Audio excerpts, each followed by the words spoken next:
మీరు బ్రతుకున్నట్లు కీడు విడిచి మేలు వెదుకుడి. ఆమోస్ 5:14. దేవుని యందు విశ్వాసం కలిగి నీతి క్రియలు జరిగించువారు, ఆశ దురాశ లోభత్వం లేనివారు, చెడును అసహించుకొని ఇతరులకు మేలు చేయవారు భూలోకంలో సుఖదాయకంగా జీవిస్తారు, పరలోకంలో సదాకాలము బ్రతుకుతారు.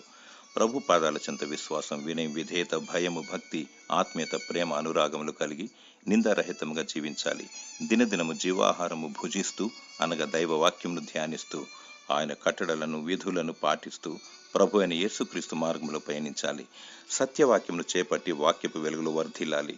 కీడుకు ప్రతికీడు చేయకూడదు, మేలుతో కీడును జయించాలి. సాటి మానవుని ప్రేమతో వెదికి వెంటాడి మేలు చేయాలి. వారి రక్షణ కొరకు ప్రార్థన విజ్ఞాపన చేయాలి.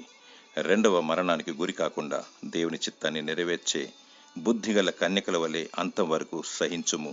సిద్ధపాటు కలిగి ఉండుము, కనురెప్పపాటు నెత్తబడదెవు. ప్రభు అయిన యేసుక్రీస్తు రానయ్యున్నాడు. దేవుడు నీకు నిత్య జీవమును దయచేయునుగాక. ఆమేన్.